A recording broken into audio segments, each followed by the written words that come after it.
ผู้ต่างหน้าพิเศษของรัฐมนตรีต่างประเทศออสเตรเลียเดินทางมาลาวเพื่อติดตามความคืบหน้าของการดำเนินคดีเกี่ยวกับการเสียชีวิตของนักท่องเที่ยววันที่ 13 กุมภาพันธ์ 2026 ที่กระทรวงการต่างประเทศท่านทองสวรรค์พรหมวิหารรัฐมนตรีกระทรวงการต่างประเทศแห่งสาธารณรัฐประชาธิปไตยประชาชนลาว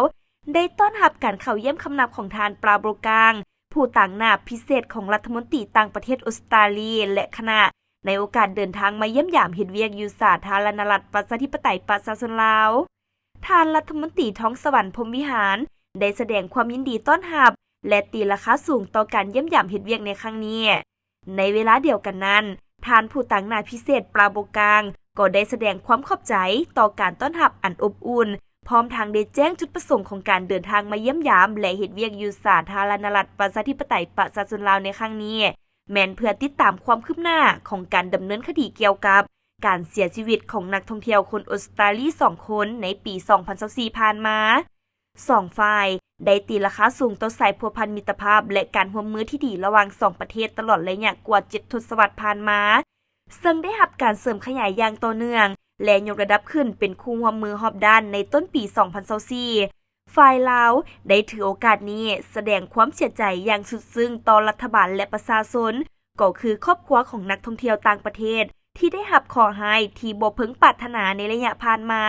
และถือโอกาสนี้แจ้งให้ฝ่ายออสเตรเลียทราบถึงความเอาใจใส่ของรัฐบาลแห่งสาธารณรัฐประชาธิปไตยประชาชนลาวในการแก้ไขคดีดังกล่าวพร้อมทั้งยืนยันว่า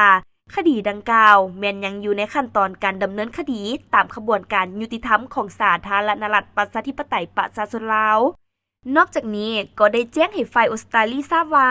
ภาคส่วนเกี่ยวข้องของสาธารณรัฐประชาธิปไตยประชาชนลาวแต่ศูนย์กลางฮอดท้องถิ่นก็มีความยินดีให้การร่วมมือและอำนวยความสะดวกให้แก่ผู้ต่างหน้าพิเศษพร้อมด้วยคณะที่มาเยี่ยมยามเฮ็ดเวียกอยู่สาธารณรัฐประชาธิปไตยประชาชนลาวในครั้งนี้สามารถเคลื่อนไหวและประสบผลสำเร็จตามคาดหมายอีกเทื่อหนึ่งฝ่ายออสเตรเลียก็ได้แสดงความขอบใจต่อการต้อนรับอันอบอุ่นและหวังว่าคดีดังกล่าวจะได้รับการแก้ไขโดยไวตามกฎหมายของสาธารณรัฐประชาธิปไตยประชาชนลาวก่อนหน้านี้ในตอนบ่ายวันที่ 12 กุมภาพันธ์ 2026 ผ่านมาท่านทองสวรรค์พรหมวิหารรัฐมนตรีกระทรวงการต่างประเทศแห่งสาธารณรัฐประชาธิปไตยประชาชนลาวยังได้โทรศัพท์ทางไกลกับท่านนางเพนนีวองรัฐมนตรีต่างประเทศแห่งออสเตรเลียเพื่อแจ้งให้ทราบเกี่ยวกับความเอาใจใส่ของรัฐบาลแห่งสาธารณรัฐประชาธิปไตยประชาชนลาวและความคืบหน้าในการดำเนินคดีดังกล่าวสองฝ่ายเห็นดีที่จะสืบต่อเสริมขยายสายพัวพันมิตรภาพที่มีมูลเชื่อและการร่วมมืออันดีงามให้แตกดอกออกผลยิ่งๆเพื่อนำเอาผลประโยชน์สูงสุดมาสู่ประชาชนสองชาติลาวออสเตรเลีย